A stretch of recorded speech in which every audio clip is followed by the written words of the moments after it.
Muito bem, agora está gravando. Fechou. Então vamos lá.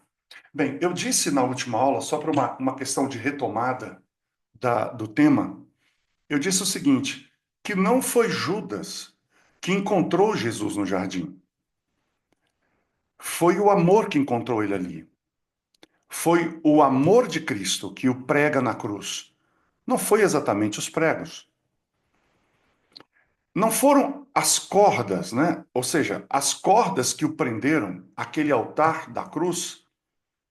Ele tinha, na verdade, 4 fios. Esses mesmos 4 fios que vocês se recordam, né? Eles se recordam do poste, dos postes que circundavam o santuário. Estes postes eram segurados, eles eram firmados com pregos no chão e esticados ali com cordas. E realmente Jesus foi fixado naquela cruz com os pregos, mas ele foi preso ali por 4 fios: o fio do amor, o fio da obediência, ou seja, ele nos amou, obedecia a uma ordem do Pai, fez isso com zelo, e ele não fez isso com tristeza. Ele fez isso com alegria. Será que nós podemos afirmar isso a partir da Bíblia? Claro. Quando eu falo do amor, eu estou me referindo a Êxodo 21:5. Quando eu falo de obediência, eu falo de Filipenses 2:8. Quando eu falo de zelo, eu falo de Salmo 69:9. E quando eu falo de alegria, eu falo de Hebreus 12:2 e Salmo 16:11. As pontas dos altares do sacrifício, porque lembra, haviam 4 pontas, 4 chifres, que saíam do altar de sacrifício. Ou seja, as pontas do altar de sacrifício e intercessão, ou seja, tanto no de sacrifício quanto no de intercessão, que a gente ainda vai ver à frente, representam poder, representam vitória, representam triunfo. E o triunfo de quem? O triunfo da morte e mediação de Cristo. A morte de Cristo e a mediação dele, a morte no altar de sacrifício e a mediação no altar de incenso, demonstra o triunfo pleno e completo de Cristo sobre o pecado. Esses chifres que estão ali no altar, eles como que são uns arautos, uns anunciadores. É um gospel, é um evangelho. Há evangelho no chifre, porque eles anunciam o Cristo vitorioso. Quando José e Maria, vocês se lembram desse evento no santuário, quando Jesus foi levado para apresentar no templo, o que o sacerdote faz? Ele toma o menino nos braços, ergue-o diante do altar, e ali, para significar sua dedicação, ele cumpre, inclusive, aquilo que Paulo havia de dizer depois, em Romanos 12:1. Ele foi apresentado como um sacrifício vivo.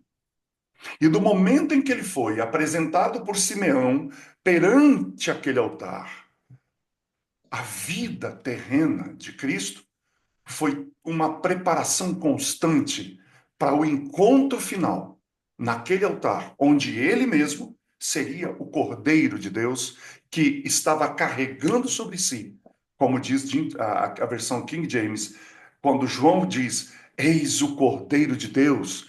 As outras versões dizem que tira o pecado do mundo, mas particularmente eu prefiro a versão King James, que diz: Eis o Cordeiro de Deus que carrega o pecado, que carrega sobre si, né, o pecado do mundo.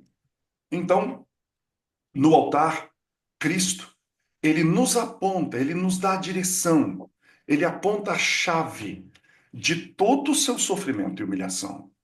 A chave do sofrimento, a chave da humilhação é nada mais, nada menos do que o amor de Deus. Sabe, quando você olha para aquele altar de cobre, esse altar de cobre trouxe perdão, trouxe santidade a todo aquele que é penitente e sincero. Porque havia uma passagem na lei que dizia: tudo o que tocar o altar será santo. Isso está em Êxodo 29:37. E a gente pode comparar isso com Mateus 13, verso 9. Portanto, o altar era o centro das cerimônias da corte. Sem altar, não havia bacia, não havia sangue, não havia mesa da proposição, não havia fogo no candelabro, não havia incenso no altar, não havia intercessão, não havia nada. Portanto, o altar era o centro das cerimônias da corte. Então, muitas ministrações sacerdotais, elas dependiam diretamente do altar, principalmente duas coisas: o fogo e o sangue. Sem fogo e sem sangue, não tinha como haver ministração no santuário. Portanto, o termo que a gente usa, o termo básico para altar no hebraico, ele significa literalmente lugar de matança. E o nome hebraico, o termo hebraico para altar é mitzbeah. Mitzbeah. Mitzbeah significa lugar de matança. Portanto, quando você olha para o altar de sacrifício, você pode afirmar, até pela própria palavra hebraica, aqui é um lugar de assassinato. Aqui é um lugar. Eu quero dizer aqui, assassinato no sentido figurativo. Não era no sentido assassinato que a gente usa hoje em dia, mas ali havia alguém, um animal que seria morto. E como ele era um símbolo de Cristo, ele era meio como se fosse assassinado, apesar de que no caso de Cristo não foi assassinato. Por quê? Porque ninguém matou Jesus. Esse é um ponto importante. Cristo se entrega. Entende a diferença? Ninguém foi lá e falou assim: olha, Jesus não foi contra a vontade dele. Pelo contrário, ele chega para Pilatos e diz: olha, se eu quisesse, o meu pai mandaria legiões de anjos aqui para me resgatar. É como se ele dissesse para, para Pilatos: Pilatos, faz o teu trabalho, faz o que você tem que fazer. Eu não vou desistir. Eu estou aqui, eu sei para que vim, e eu vou cumprir a missão até o fim. É por isso que ele diz para Judas no cenáculo: olha, o que você tem que fazer, faça logo, faça depressa. A minha hora está chegando. Ele diz claro, várias vezes aos discípulos: eu estou indo a Jerusalém, a minha hora está chegando. Lá eles vão prender o filho do homem, ele vai cair na mão de homens maus, ele será esbofeteado, surrado, e por fim ele será pregado na cruz, mas 3 dias depois ele vai ressurgir. Ou seja, Cristo não foi assassinado. Cristo se entrega. Então, de acordo com as próprias designações bíblicas, o altar, ele tinha, na verdade, várias funções. Por exemplo, Ezequiel, quando ele teve a visão do templo, ele usava essa expressão, que era a expressão mitzpeah, ou lugar de matança. Porém, esse mesmo Ezequiel, ele introduz mais dois termos raros, muito raros. Raros significa que você não vai encontrar esses termos facilmente na Bíblia. Ele usa o termo Arel ou Harel, tem H no começo, né? Arel, que significa monte de Deus, e Ariel. Então, olha só que dois termos: Arel, que significa monte de Deus, e Ariel, o leão de Deus. Isaías já havia usado Ariel. Aliás, parece que tem uma marca de sabão em pó que chama Ariel. Eu acho que tem, se não me falha a memória, né? Olha de onde essa gente tira esses nomes, né? Ariel. Ariel. Ariel significa o leão de Deus. E Isaías, ele usa esse termo. Ele usa esse termo também, Ariel, também para descrever o Monte Sião. Por quê? Porque o altar de Deus estava lá. Então, todas essas alusões que associam o leão da tribo de Judá, que um dia iria se deparar com o seu destino, é usado ali. Por quê? é uma associação. Então, esses termos são usados, porque há uma associação entre o leão da tribo de Judá e esse dia no qual ele iria se deparar com esse destino que já estava traçado desde a fundação do mundo, nessa colina distante, nesse Monte Sião. Você já parou para pensar que, na verdade, o Monte Sião se tornou o lugar da matança? Agora, séculos antes de Isaías e Ezequiel chamá-lo de Arel, o Senhor já havia designado Monte Moriá como local do sacrifício de Isaac. Olha que interessante. Muito antes disso, quando mais tarde, né, o Jebuseu Araúna, ele usa esta rocha para debulhar grãos, e neste local Davi constrói o altar e Salomão ergue nesse altar o templo. Ou melhor, nesse local. 9 séculos depois, Jesus, o verdadeiro Messias, adora no segundo templo, reconstruído em cima das ruínas do primeiro. Hoje, né, nos dias atuais, essa rocha sacra está dentro da mesquita de Omar, em Jerusalém. Então, por causa de um monolito, ou um monólito antigo, que essa mesquita ela é chamada de a cúpula da rocha.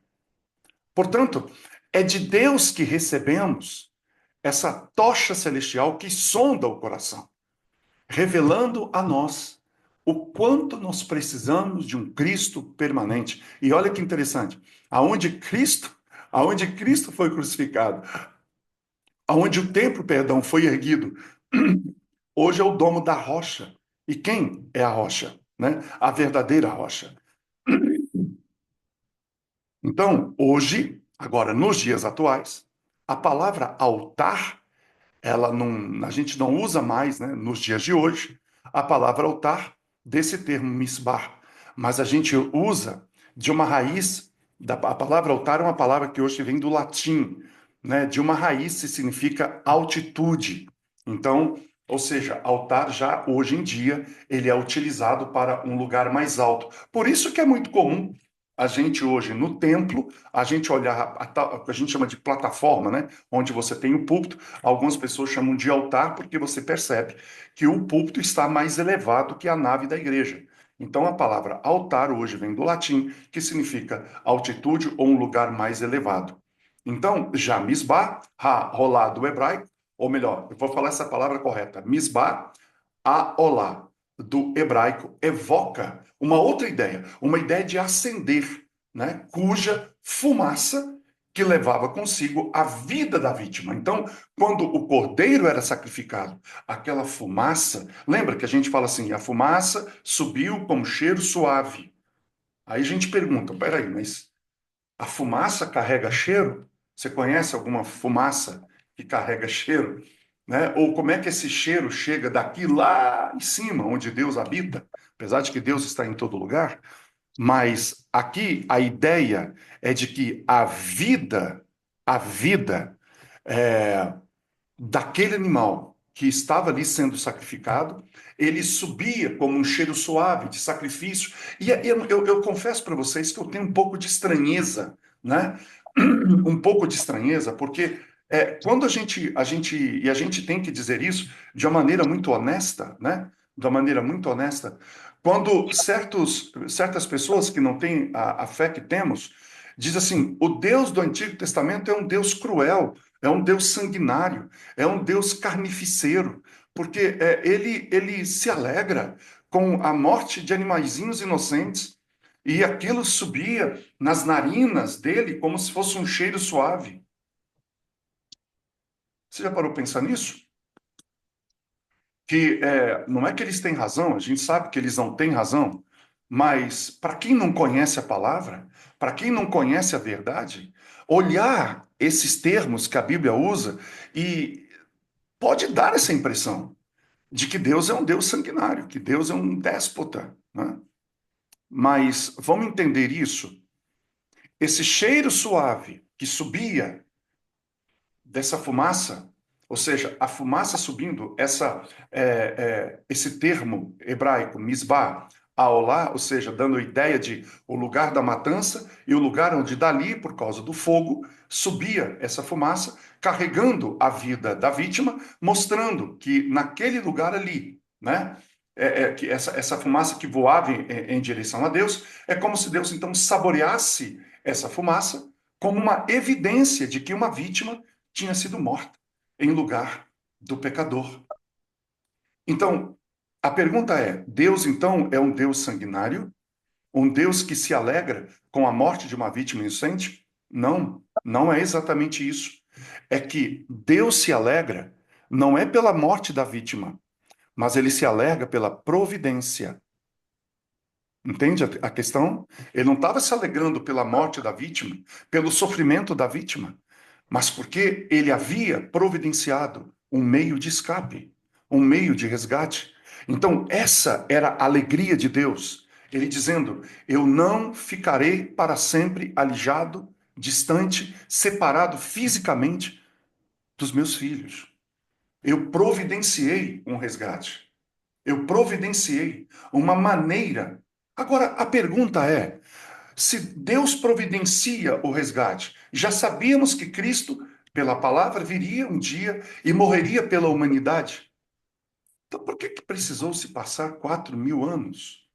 Por que ele já não veio logo no começo?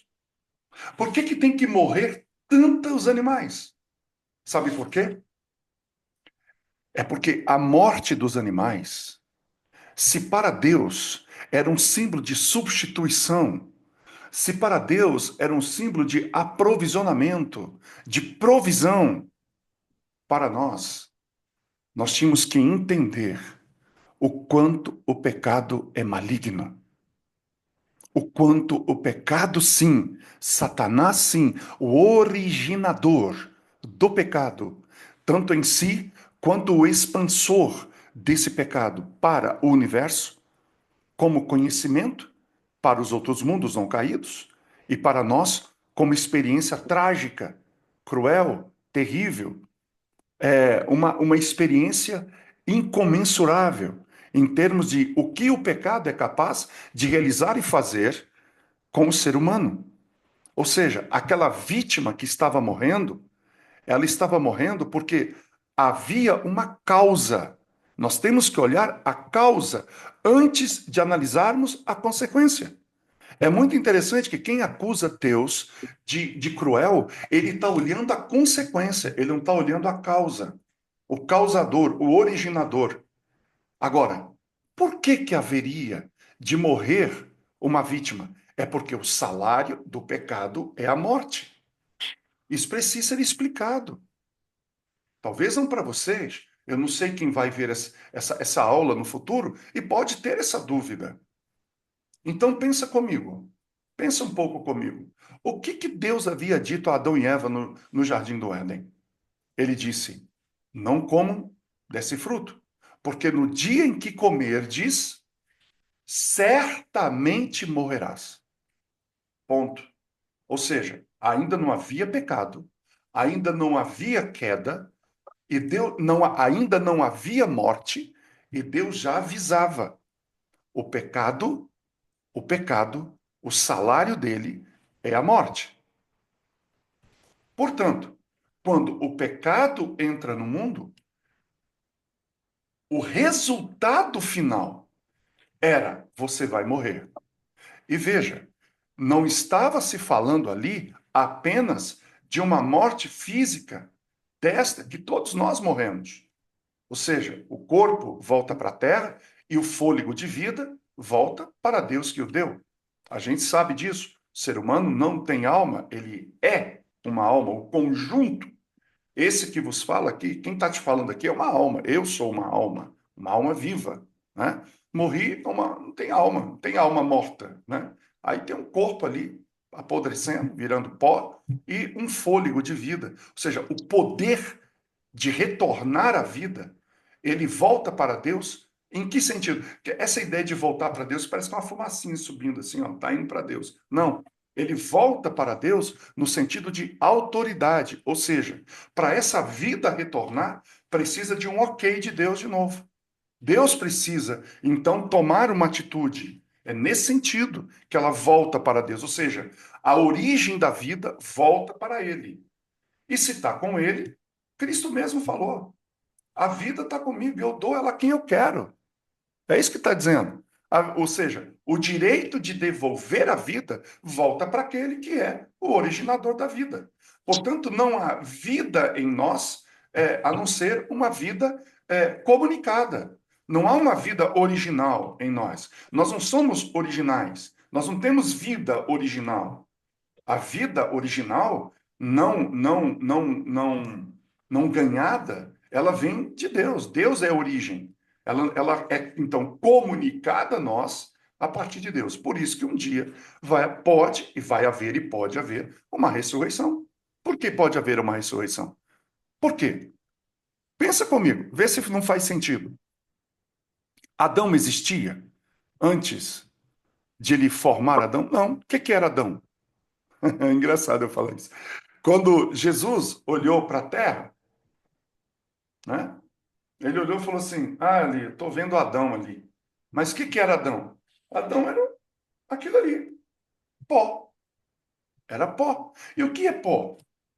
Bem, se você pegar o corpo humano, né, ele é formado de potássio, fósforo, cálcio, magnésio, manganês. Ele é formado de ferro. Ou seja, ele é formado de minerais, elementos químicos. Então, às vezes, pessoas pensam assim: ah, Deus pegou uma massinha e começou a fazer um barro. Ah, me ajuda, gente, por favor. Deus não fez ninguém. Deus não fez o homem barro, não, tipo assim, barro, um boneco de barro. Não, não. Deus pegou elementos químicos que haviam na terra, minerais que haviam na terra, e foi formando o homem. Tá? Entenda isso: formando o homem. Ele formou cada vaso sanguíneo, ele formou cada artéria. Ele formou cada músculo, ele formou cada estrutura óssea. Eu tenho para mim, eu vou dizer para vocês como eu acho que Deus fez, tá? Por que eu estou falando isso? Por causa dessa questão que pode advir desse Deus cruel aí, desse Deus tirano que a gente está vendo no altar. Como é que eu acho que Deus fez? Estou pensando enquanto cara da ciência humana, né? Ciência da saúde. Para mim, ele fez inicialmente a estrutura óssea, né? Ele fez o esqueleto. Então ele vai lá, faz a estrutura óssea, dedos e tal, beleza. A segunda coisa que eu acho que ele faz, o crânio, faz os buracos aqui, nariz, tudo certinho, que é o osso, ele faz isso aqui, né? Depois, ele então, o que ele faz em seguida, na minha opinião? Ele cria o cérebro e todas as suas extensões, tá? Então ele cria massa cinzenta, que são os neurônios, os axônios, né? Os vários tipos de neurônios que nós temos. Não é um tipo só, são vários tipos de neurônios. Depois ele cria os axônios, depois ele cria células da glia, depois ele cria o líquido encefalorraquidiano, ele cria toda a extensão de nervatura, né? Levando os nervos aferentes, nervos eferentes, ele faz inclusive a espinha dorsal, ele faz a medula óssea, ele prepara toda a estrutura elétrica. Não é assim que a gente faz um carro, né? Então, assim, você faz a estrutura, depois você começa a fazer a estrutura elétrica. Ó, eu vou ter que botar esse esqueleto para andar. Eu vou ter que botar esse esqueleto para funcionar. Então ele põe o cérebro, desce a medula óssea até aqui na terceira, ou quarta, quinta vértebra, antes de chegar no cóccix. E ali então ele faz a cauda equina, desce com todas as ramificações até a planta do pé, lá embaixo. Deixa isso tudo montado. E depois então ele vem criando artérias, veias, órgãos. Aí ele vai falar, vamos fazer os órgãos internos, né? Ou talvez ele tenha até feito coração primeiro, que ele colocou lá dentro, talvez pensando assim, colocou o coração, que o baço, que o fígado, que a bexiga, que atrás os rins, né, pulmão, colocou os órgãos internos, talvez foi isso, e aí ele começa a ligar, né? Ó, isso aqui vai para o coração, isso aqui para o pulmão, isso aqui para o rins, isso aqui vai funcionar aqui na bexiga, isso aqui vai disparar isso aqui é isso, assim, e trouxe toda essa estrutura, e aí ele vem e começa a puxar do coração. Essa é a veia aorta, essa aqui é a artéria tal, essa vai para cá, essa vai para lá, puxando aquilo tudo, colocando aquilo no lugar. E aí agora ele vem cobrindo isso com o quê? Ele vem cobrindo isso com tecido. Então ele faz a hipoderme, ele faz a derme, a epiderme, aí ele coloca, ele pega a pele, porque na verdade da pele ele faz, na verdade o cérebro, né? Quando a criança está sendo formada, é a pele que forma a parte cerebral, né? Quando está ali formando a criança, o bebê. Então assim, eu estou imaginando exatamente como ele fez o homem. E aí o que que o homem ainda era? O homem era nada mais ou menos do que um morto. Ele estava morto. Ou seja, Adão, antes de receber o fôlego de vida, ele estava morto. Ele não estava vivo. É como qualquer morto. Qualquer pessoa que morre estava na mesma condição de Adão antes de receber o fôlego de vida. Aí Deus vem e faz, sopra. E aí o homem, a consciência começa, o cérebro começa, o coração. Aí eu acho que quando Deus faz, o coração começa, tum, tum, tum, tum. E o sangue está ali. Deus colocou sangue. Já deixou o sangue dentro das artérias, tudo certinho. Cada vaso sanguíneo já veio com tudo pronto. E aí só veio o quê? O fôlego da vida. E aí o homem tutum, tutum. E ele, what is it? Quem é você? Cérebro funcionando. Eu penso que foi assim. Eu imagino que foi assim. Então, esse homem, quando morre, esse corpo volta para a posição que Adão tinha antes de ser criado, ou seja, de receber o fôlego, volta para o pó, pó se torna, o direito de dar o fôlego de vida volta para Deus, ou seja, a autoridade volta para Deus, e um dia Deus vai chegar e dizer, ressurgir, de novo, eles voltam. É tão simples, né? E as pessoas inventam coisas. Mas voltando ali, voltando lá na questão do altar. Então Deus queria mostrar que o salário do pecado, sendo a morte, todo mundo teria que morrer. Qual morte? A segunda? A morte eterna? Portanto, o cheiro suave para Deus é, apesar de haver um sofrimento de um animalzinho inocente, que mostrava a malignidade do originador do pecado e do próprio pecado em si, havia um meio de escape, havia uma escapatória, havia uma solução para o problema da separação de Deus em relação à humanidade. Então, é nesse sentido que ele saboreava essa fumaça como evidência de que uma vítima tinha sido morta no lugar do pecador. O próprio Senhor Deus fala: Eu não tenho prazer na morte do ímpio. Pelo contrário, eu quero que ele se arrependa e que todos cheguem ao arrependimento. Agora, é interessante notar que 3 dias depois de o Salvador se haver oferecido sobre o altar na cruz, ele também subiu ao alto para ouvir dos lábios de seu Pai a certeza de que o seu sacrifício era aceitável. Observa bem, a fumaça não subia como cheiro suave até as narinas de Deus. Cristo, assim que foi sacrificado, 3 dias depois, ele sobe como um cheiro suave e chega nas narinas, entre aspas, do Pai, e o Pai diz: sacrifício aceito. Portanto, sem a ressurreição e a ascensão de Cristo ao santuário celestial, para completar seu ministério de reconciliação, agora não com sangue de bodes e de cabras e de ovelhas, mas com o seu sangue aspergido, se não fosse isso, como diz o apóstolo Paulo, nós seríamos o mais miserável de todos os homens. Visto que Deus, então, ele considerava o altar como santíssimo, tudo que tocava era santificado. Portanto, a única maneira de o discípulo permanecer santo, guardem isso, tudo que toca no altar é santificado. E a única maneira de um discípulo de Cristo, que sou eu e você, permanecermos santo todos os dias, é chegar a Cristo oferecido no altar do Gólgota e agarrar Cristo pela fé. Agora, para atuar junto ao altar, e é importante falar disso, né? Porque a gente está falando de um altar no qual a vítima era oferecida como sacrifício. A vítima não era morta no altar, ela era morta do lado do altar. E aí, então, cortada em pedaços, como eu já falei, lembra? Subia a rampa, aquela rampa sul, descia pela norte.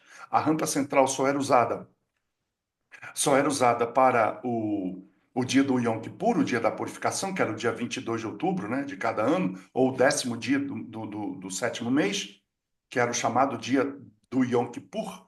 E lembra que eu falei sobre as vestimentas do sacerdote? Ele tinha que subir pela rampa para que a sua roupa tinha que ser de tal forma que a sua nudez não fosse vista. Até fez uma comparação com aquilo que a gente usa hoje para ir até o templo, né? As roupas que algumas pessoas usam.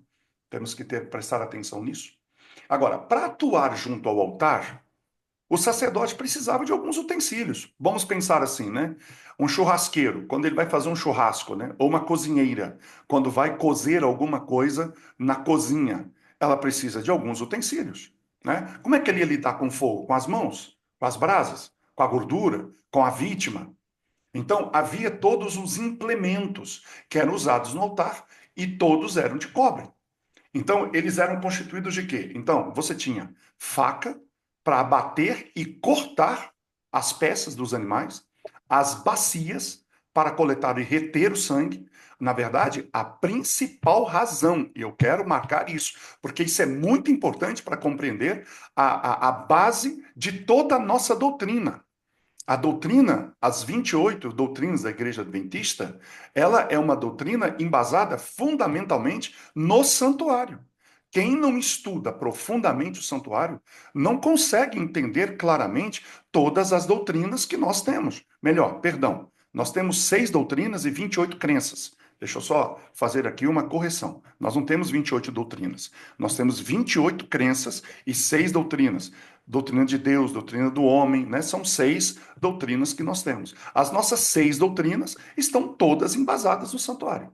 Portanto, a bacia, ela tem um papel importante, porque quando a vítima morria, ela morria para quê? Além de morrer, além de representar ali naquele momento o pecador, ela morrendo no lugar de, né? E é interessante, a diferença entre Cristo e a vítima, ou seja, o cordeirinho lá no santuário, no deserto, ou no santuário de Salomão, por exemplo, no santuário que Salomão construiu, olha que interessante. A ovelhinha, ela morria no lugar do pecador. Agora, Cristo não só morreu no meu lugar, ele morreu como se fosse eu. Eu já falei isso aqui. Você e eu já morremos naquela cruz. Essa é uma diferença brutal entre o sacrifício da ovelha e o sacrifício de Cristo. A ovelha morria no lugar do pecador. O cordeiro morria no lugar do pecador. Cristo morreu no lugar do pecador, mas também morreu como se fosse ele. Por quê? Porque quem aceita em sua vida o sacrifício vicário de Cristo, substituto de Cristo, ele, em Cristo, já morreu a segunda morte. Porque Cristo morreu a segunda morte. Cristo não morreu a morte que Lázaro morreu, que Abraão, que Davi, que nós morreremos se Jesus não voltar. Certo? Não voltar enquanto estivermos vivos, né? Que eu quero dizer. Não voltar no nosso tempo. Cristo morreu como se fosse eu. Isso é maravilhoso. Ou seja, não há a mínima possibilidade da segunda morte estar inserida na vida de um crente que aceitou a Cristo como seu Salvador, mantém-se agarrado a Ele pela fé, a sua salvação, ela é assegurada. Não há escapatória. É claro que eu não estou aqui, né, usando a ideia calvinista que os nossos queridos irmãos e amigos presbiterianos acreditam na predestinação. Eu não estou falando em predestinação aqui. Eu não estou dizendo que uma vez salvo, salvo para sempre, como outros de outras denominações também dizem. Eu estou dizendo, Paulo diz, aquele que está em pé, cuide para que não caia. Não significa que não possa cair da fé. Mas se você não desistir, se você perseverar até o fim, como diz em Apocalipse, a salvação já está garantida. Entende isso? Então, nós que acreditamos em toda a cosmovisão, porque santuário não é doutrina. Isso aqui é importante. Nós temos 6 doutrinas e não tem na nossa doutrina uma doutrina chamada doutrina do santuário. Agora, as nossas 6 doutrinas e 28 crenças que emanam dessas 6 doutrinas, elas são oriundas do santuário. Elas são embasadas no santuário. Portanto, a cosmovisão de todas as nossas doutrinas e crenças são basadas no santuário. E isso que me deixa, às vezes, triste, sabendo que pouco se fala hoje do santuário na igreja. Nós não temos hoje, de fato, com raras exceções, tema semana de oração voltada para o santuário, né? Cursos longos de quarta-feira, que, por exemplo, se fazem sobre o santuário. Cadê? Isso é importante, a gente provocar isso dentro, dentro da nossa denominação e por que não as outras que estão assistindo isso aqui? Né? Eu até me coloco à disposição aqui, se algum dia algum pastor, algum de outra igreja, de outra denominação, quiser aprender comigo sobre o santuário, me chama. Eu estarei total disposição para fazer uma série para qualquer lugar, qualquer igreja, qualquer lugar que eu for chamado. Eu vou falar sobre o santuário, tá? E sem aquela coisa de, né, tem uns que levam o santuário, eu não tenho isso não, tá? É assim, falando, olhando Bíblia, conversando, explicando, mostrando, é assim que eu me coloco à disposição para quem quiser que eu faça, eu farei, né? Desde que a gente tenha uma agenda previamente acertada, previamente combinada. Entende? Então, isso aqui é importante. Se você não pega o sangue e leva para o santuário, e esparge nos móveis e na cortina, não havia como haver o quê? Purificação.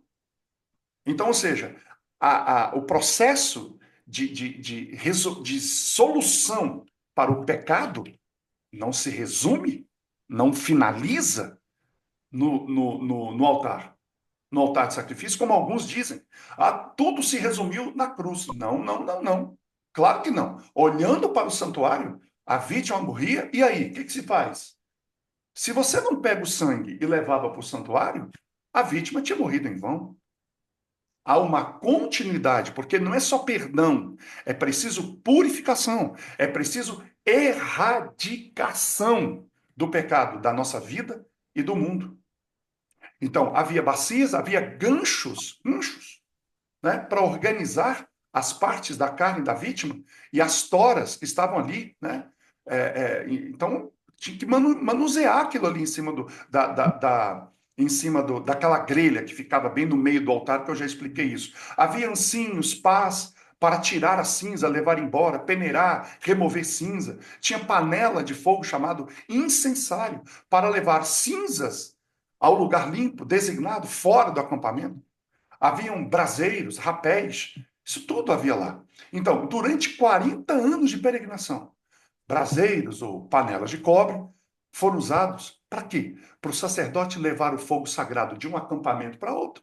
Então, eles apagavam o fogo do altar, mas uma parte desse fogo era mantido acesa dentro dessa panela, levando esse fogo. Porque esse fogo havia se originado em Deus. Eles não podiam acender o fogo com palito de fósforo, ou com álcool, ou com gasolina. Né? Não, não, não. Era um fogo permanente que havia saído diretamente de Deus. E esse fogo, então, ele acendia as próximas localizações onde o altar ele estava agora localizado no próximo acampamento. Agora, para remover a cinza debaixo do grande altar, porque ficava cinza ali. Quanta cinza ficava ali? É interessante, né? O sacerdote, você já pensou nisso? Você vai remover cinza. Aí você é obrigado a vestir roupa branca, semelhante àquela usada no dia da expiação. Tu já imaginou isso? Se você fosse recolher uma sujeira daquela, você ia usar, sei lá, a roupa mais velha que você tinha. Não, não. A roupa mais surrada, talvez a mais suja. Mas não. Nesse dia, o sacerdote tinha que usar uma roupa branca, semelhante à que ele usava no dia da expiação. Então, quando ele recolhia a cinza, ele arrumava essa cinza como se fosse uma pilha do lado do altar na parte leste, de frente para a entrada do tabernáculo. O que a cinza dizia? A cinza dizia, ou ela representava, um sacrifício total e amplo. Quem olhava dizia: aqui foi feito um sacrifício total e amplo. A palavra hebraica para aceitar, sacrifício aceitável. O que é sacrifício aceitável? Sacrifício aceitável é um sacrifício que foi transformado em cinza. Portanto, quando a Bíblia diz que um sacrifício era aceito ou aceitável a Deus, ele está dizendo que o sacrifício tinha virado cinza. Portanto, essas cinzas, elas permaneciam ali, como se fosse um monumento a uma completa imolação e aceitação da vítima por parte do Senhor. Cinza também, na Bíblia, são frequentemente usadas na Bíblia como uma metáfora. Por exemplo, para humilhação, contrição, luto, inutilidade, ignomia, angústia, repugnância, tristeza.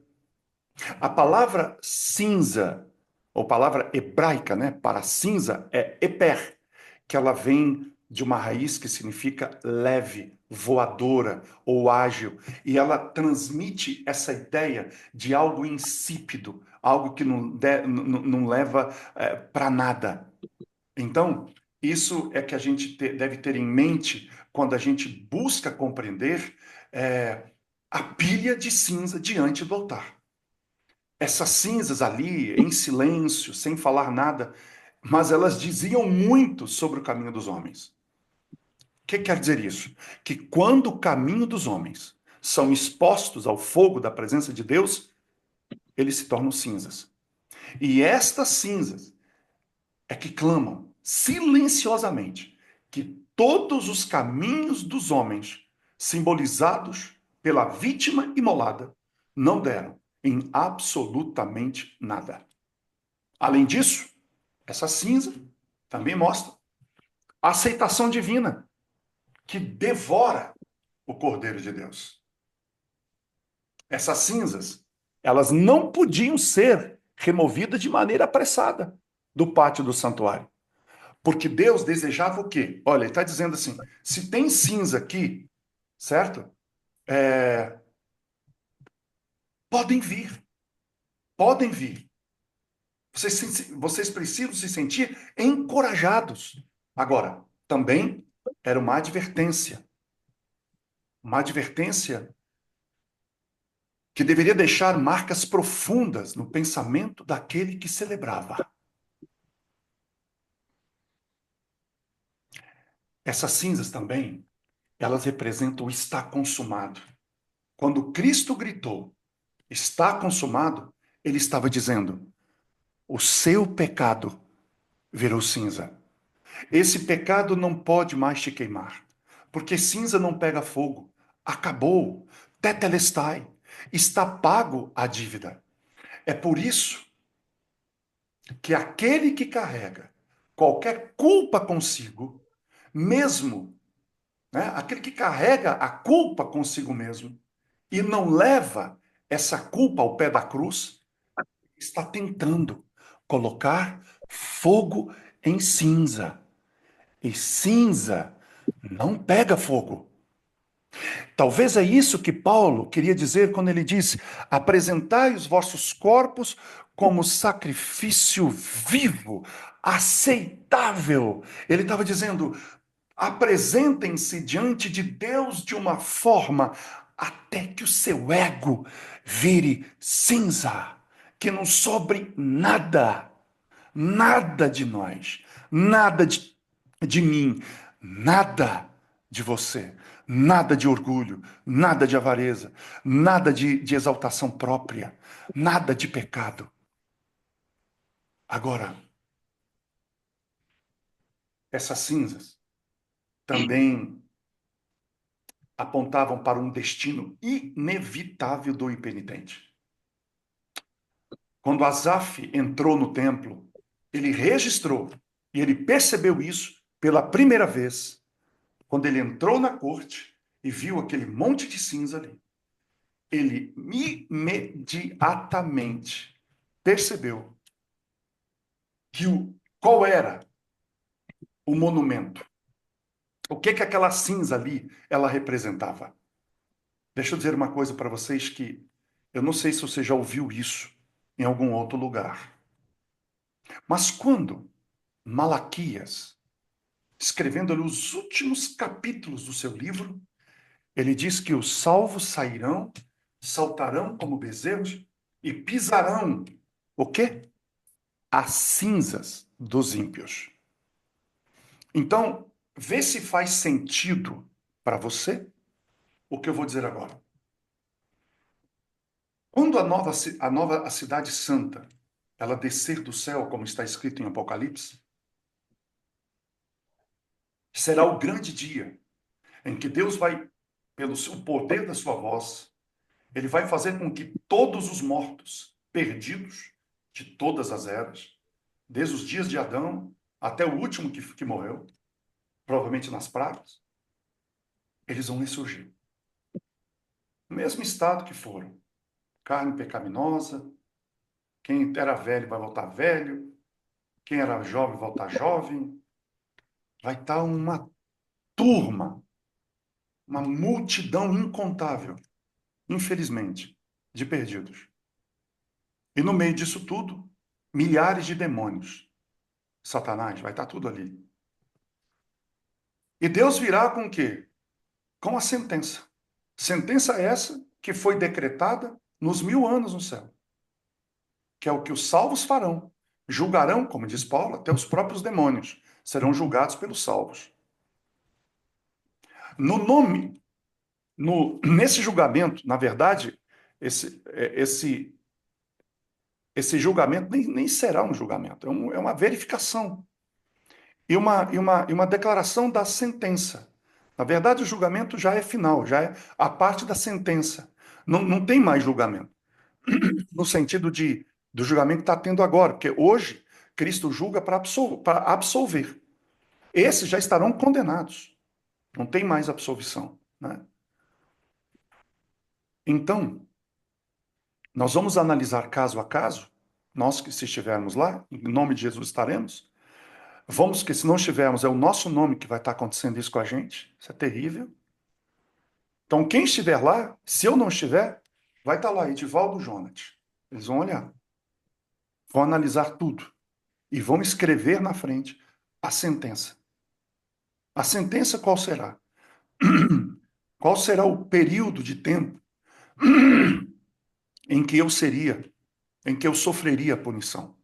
Por isso que alguns sofrerão um estalo de pum, fogo começa e a pessoa já é destruída, e outros demorarão. Por exemplo, eu não acho que quem roubou uma galinha e não se arrependeu vai passar o mesmo tempo que Hitler, né? Hitler vai passar muito mais por tudo que fez. Os grandes déspotas, Stalin, né? O Himmler, né? Os ditadores da África, né? Então, assim, Muammar Gaddafi, né? Os presidentes dos países por aí que mandam bombas para cá, bombas para lá, eles vão pagar diferente. Então, no nome de cada um, desculpem, vai ter a sentença. E aí, quando o fogo descer, o que será esse fogo? Vocês já pararam para pensar que, na verdade, o fogo de Deus no final é o mesmo fogo que foi para o altar? Ou Deus tem dois tipos de fogos? Deus é um fogo só. Diz que ele é um fogo consumidor.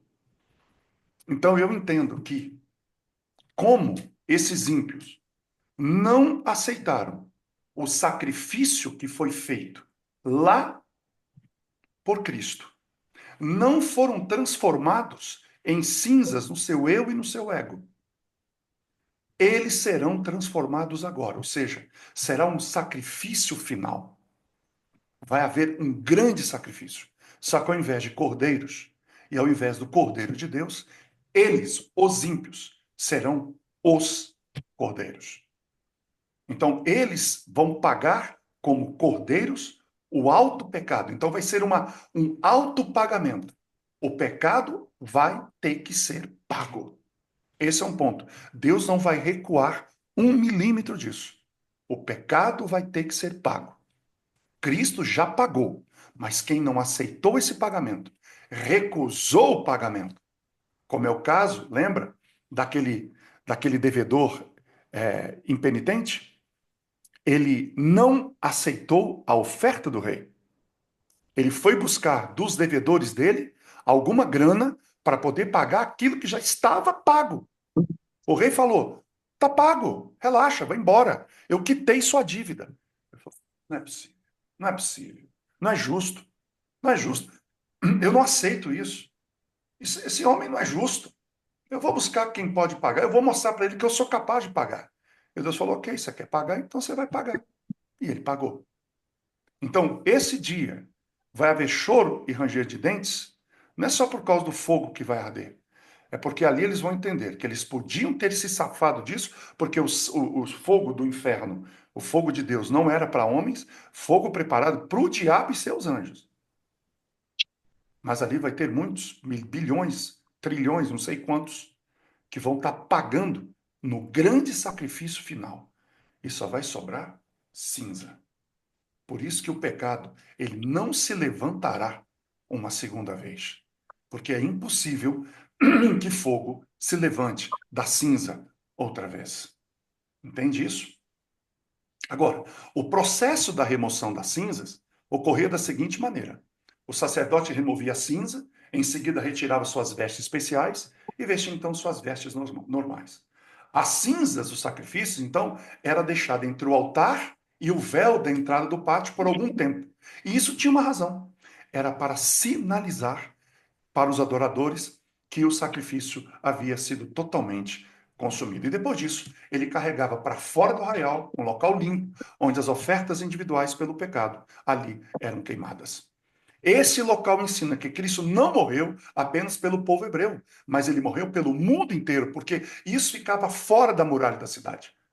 Para onde essas cinzas, obviamente, eram levadas de fato. Ou seja, a cinza era uma extensão do altar, porque as cinzas eram o resultado dos corpos queimados e os corpos das ofertas especiais pelo pecado. Então, do mesmo modo que essas cinzas eram retiradas do altar, deixada por um tempo entre o altar e o véu da entrada do templo, assim também Jesus foi retirado do altar da cruz, por um tempo colocado na caverna, perto do seu local de matança, para ser observado pelo universo e considerado por todos que testemunharam a sua crucificação. Entende isso? Agora, não era só as cinzas que eram levadas para fora, tá? A cinza do incenso também é levado para fora. Ele também era colocado para fora. Tudo ali era cortado, colocado junto, as lâmpadas, tudo era colocado junto e levado então tudo para fora. Portanto, eu quero agora, para finalizar essa aula, dizer o seguinte: sem, quando você pega a cinza do altar de sacrifício, a cinza dos pavios do candelabro, a cinza do altar de incenso, mistura tudo isso e põe lá para fora, o que você está mostrando com isso? Você está mostrando uma inter-relação entre três ministérios. Vejam, o fogo do altar de cobre, ele era usado para acender as lâmpadas e acender o incenso. E, portanto, no final do dia, as cinzas eram evidência de que o fogo do altar, que havia possibilitado a iluminação, assim como a intercessão, estava ali. Ou seja, essa junção das cinzas mostrava que a iluminação e a intercessão haviam também cumprido as suas tarefas, tornadas possíveis e somente possíveis pelo fogo de Deus que estava no altar. Sem fogo do altar, não há fogo na lâmpada. E sem intercessão do altar de incenso. Veja só, isso aqui é importante. Nós vamos falar disso numa aula mais à frente. Ou seja, sem o fogo do altar, não há fogo na lâmpada. E sem intercessão, e também não há intercessão no altar de incenso. Sem o fogo do altar, não há sacrifício expiatório. Sem fogo não pode haver ação de graça. Sem fogo não se assa o pão da proposição. Sem fogo as lâmpadas não são acesas. Sem fogo não há incenso. Então, olha que interessante. É por isso que muitos cristãos hoje oram, leem a palavra, clamam pelo Espírito Santo, porém não conseguem ver o resultado disso em suas vidas, gerando muitas vezes profundas marcas de frustração e uma fé que, com o tempo, vai decaindo, decaindo, porque eles não conseguem alcançar a tão sonhada vida espiritual plena. Eu posso estar falando agora, nesse momento, para alguém que está exatamente nessa situação. Para você, digo, não eu, mas o santuário tem a resposta. E a solução para a sua vida, para a sua angústia. A pergunta é: como ter o fogo do altar na sua vida? Mais à frente, quando falarmos sobre o candelabro, vocês verão que no candelabro, o fogo presente nele não era o fogo da transformação, mas o fogo da manutenção do brilho. Esse fogo está no candelabro, ele também veio do altar. Portanto, se quisermos os benefícios do lugar santo, que nós vamos falar logo em seguida, próximas aulas, nós temos que passar pela experiência do altar. Eu quero colocar uma coisa aqui para você pensar neste momento. Quantas vezes nós já fizemos 10 dias de oração, 10 dias disso, e orar pelo poder do Espírito Santo? Deixa eu falar uma coisa para você. Azeite não é o símbolo do Espírito Santo? Sim ou não? Eu queria até que você, quando Sim. ouvisse isso, se você pudesse comentar aqui, e depois, quando eu abrir o celular, o espaço no grupo, para você comentar, eu queria que você pensasse sobre isso. O azeite no candelabro, que nós vamos falar nas próximas aulas, ele representa o Espírito Santo. Não é verdade? O azeite não é símbolo do Espírito Santo? Eu quero lhe fazer uma pergunta. Azeite produz fogo? Você nunca tinha pensado nisso? Ah, não, mas o candelabro tem fogo. Tá, peraí. Mas azeite produz fogo? Não sei. Azeite não produz fogo. Azeite mantém fogo. Nossa. O fogo vem do altar, queridos. Sem sacrifício no altar, não há poder. Fogo é poder. O Espírito Santo só pode ter fogo quando esse fogo vem do altar. Pode, olha, aí você diz assim, olha que interessante. Alguém fala assim, a igreja, Meu Deus. a igreja não tem o Espírito Santo. Mentira. Mentira. A igreja de Deus tem sim o Espírito Santo. Sabe o que a gente não Amém. tem? Sabe o que a gente não tem? Fogo do altar. A gente não tem fogo.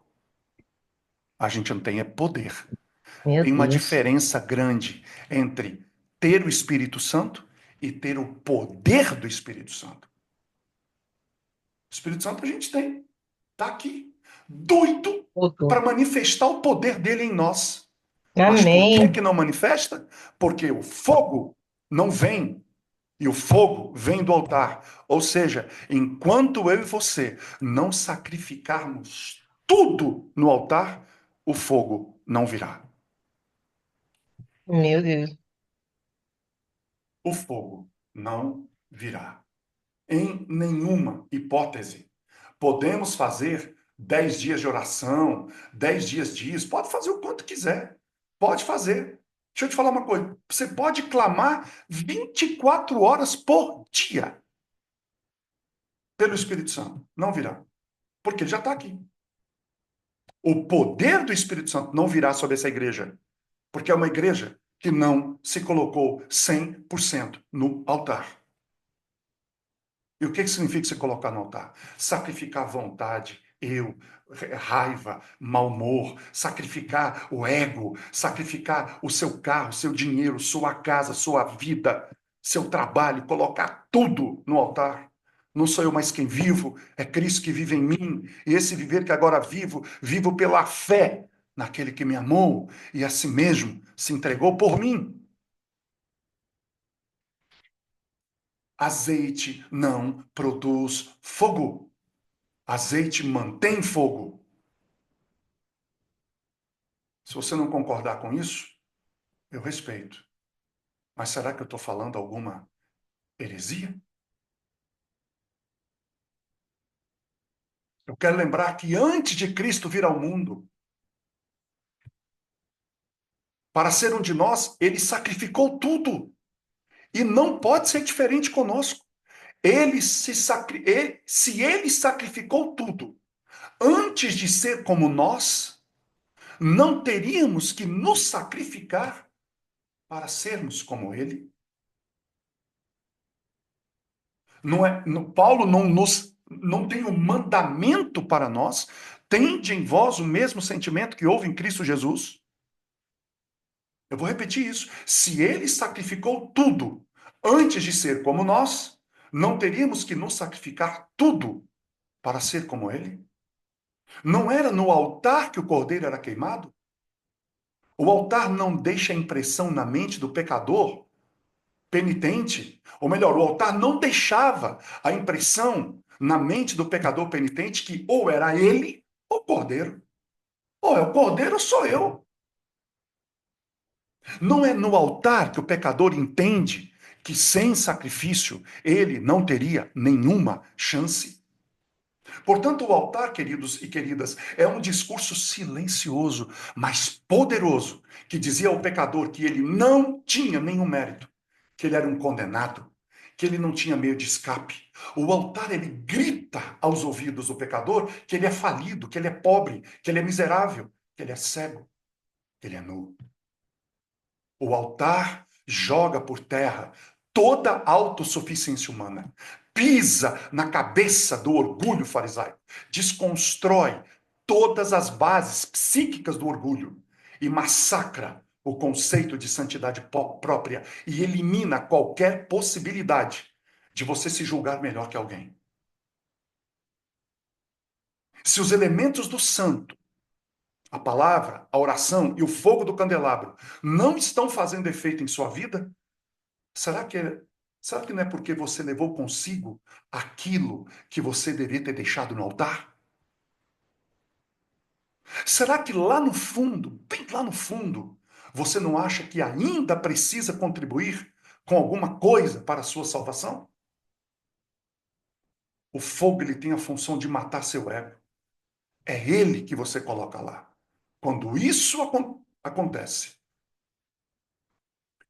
aí você está pronto para entrar no santo e ali ser santificado. Não existe santificação para seres autossuficientes. Não existe santificação para crentes carnais, que confiam em cerimônias, na religião, nas formas, no seu conhecimento, nas tradições ou no seu bom comportamento. Somente aquele que se entregou no pátio, que ao ver o cordeiro morto, percebeu que é somente por causa do cordeiro que ele pode estar ali. Que ele, por si mesmo, não é bem-vindo. Que ele era um inimigo, que ele era a causa da morte do cordeiro, que ele espiritualmente é nada, que tudo que vem dele está corrompido, que ele só está ali por misericórdia. É diante do altar de sacrifício que ele percebe que tudo que ele sabe nada vale, que todo conhecimento que ele possui não o salva.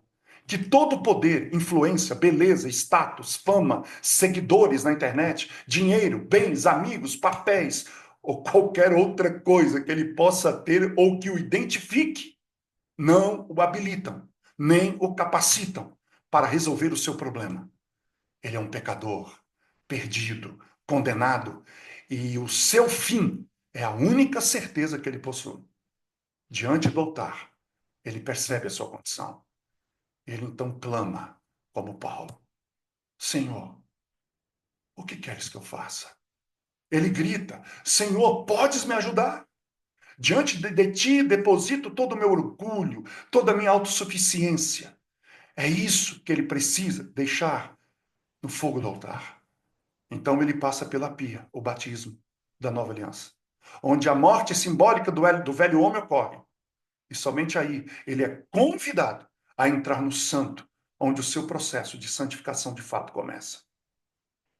Assim como Israel, a rotina diária de cerimônias, bem como as festas anuais e o jejum de Israel, não poderiam ter sido realizados sem essa chama celestial. Nenhum processo de mudança de vida pode ocorrer sem antes o homem deixar-se ali consumir pela chama do altar. Queridos, esses, na minha opinião, são os dois grandes males que permeiam a cristandade na atualidade. O primeiro é a visão apregoada que tudo se resume ao sacrifício do Cordeiro no Calvário. Essa a famosa frase: Cristo te aceita como você está. Cristo não te aceita como você está. Cristo te convida como você está. Esse evangelho que diz que ele te aceita como você está. Esse é e a gente canta isso na igreja. No Arautos do Rei tem uma música de me aceita como sou. Não, não, não, 1000 vezes não. Isso é mentira diabólica que vão falando na cabeça da gente. Cristo não te aceita como você está. Ele te convida. Vem a mim como você está. Esse evangelho que te convida como você está para vir, ou melhor, que te aceita como você está para vir, esse é o evangelho sem renúncia, sem cruz, sem sacrifício, sem a queima do mundanismo que está por detrás das suas crenças, seus valores. Não entendem que, na verdade, Cristo não só não te aceita como você está, como não pode fazer isso. Ele não pode fazer isso. Ele te convida, como você está, para te proporcionar uma profunda transformação.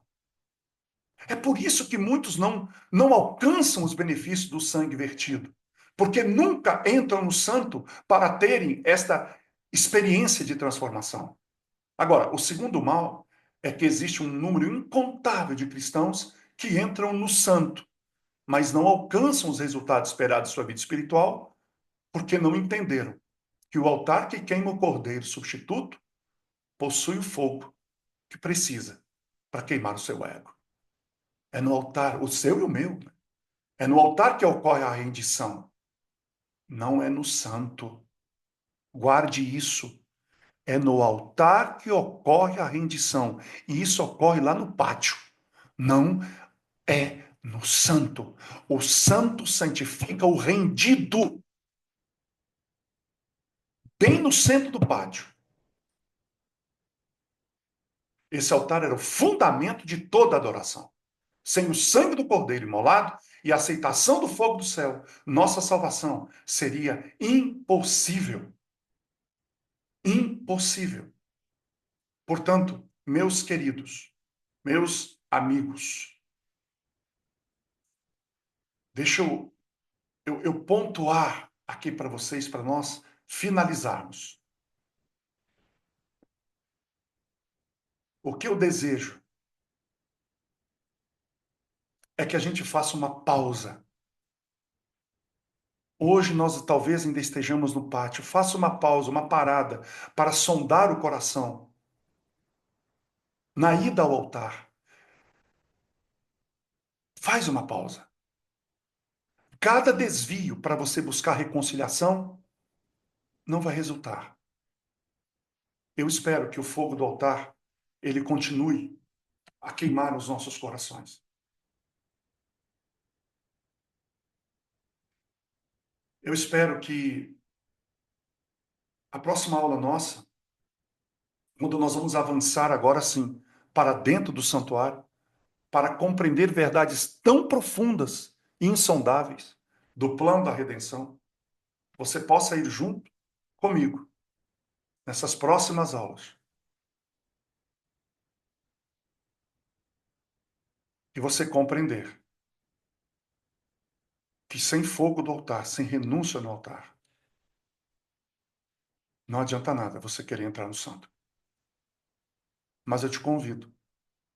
Próxima aula, próximo sábado, eu vou fazer da Argentina. Eu vou estar visitando minha filha, mas vamos ter aula, se Deus quiser. Onde então nós vamos começar a entender o que é santificação. Mas eu oro a Deus que você possa depositar tudo, absolutamente tudo, no altar. Que Deus queime tudo que impede que o Espírito Santo dele, que já está com você, te encha de poder. É por isso que Apocalipse 18 diz que haverá um quarto anjo que virá para encher essa igreja de poder, para dar a última mensagem a esse mundo. E Cristo possa voltar em poder, glória e majestade e buscar aqueles que já são seus. Vamos orar. Pai Santo e querido, nós queremos colocar tudo no altar do Senhor. Que o Senhor queime tudo em nós que não lhe pertence. Tudo aquilo que impede a nossa santificação. E que o Senhor possa nos conceder, Pai, uma destruição completa do ego. E que o teu poder, o poder do Espírito Santo, se concretize em nossa vida. Encha-nos deste poder. Mas antes, Senhor, queime tudo aquilo que está impedindo isso. É o que eu te peço, é o que eu oro nessa manhã. Em nome de Jesus. Amém. Abraço, aguardo vocês no próximo sábado, se Deus assim nos permitir. Fiquem com Deus.